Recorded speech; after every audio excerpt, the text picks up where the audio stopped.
This one is from an adult on our Quell service.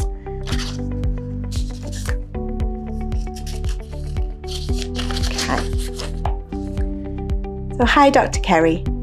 How can you maintain your own sense of self and avoid becoming codependent in a relationship? So, a really good question. I think probably start by saying that dependency in relationships is not always necessarily a bad thing. To some extent, we have to depend on each other for relationships to work. We don't want to go too far the other way and become detached in our relationships where we don't feel that connection that's so valuable for us. So that's just the first thing to say. But I guess if you're feeling that you always lose yourself in your relationships, or you feel like you depend too much on the other person, that can be a problem as well, absolutely. So some of the things I would think about is, firstly, have you had an experience of being on your own when you've been out of a relationship? Have you had an experience or an opportunity, I guess, to try different things and learn what you like to do with your time? If not, it's not a bad thing, but maybe sit down and spend some time thinking about that for yourself. So is there anything in your life that is not for compromise, for example?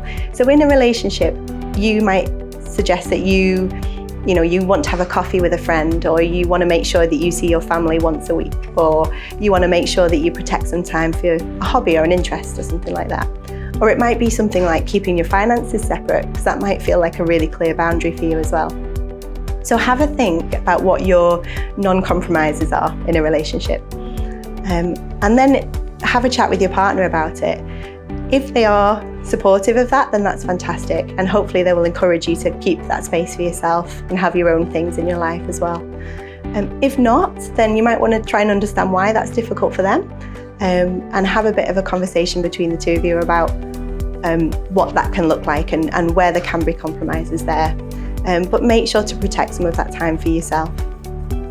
I would say that obviously lots of relationships involve compromise, but if you feel like you're always the person who's giving lots of your time up, or you're not using your interests, or you're not keeping in touch with friends or family outside of that relationship, that can be a good sign that you might need to just redress the balance a little bit, and take a bit of time that's just for you, that focuses on what you need, because it's really easy to lose that sense of what you want in your life if you're in a very intense relationship as well.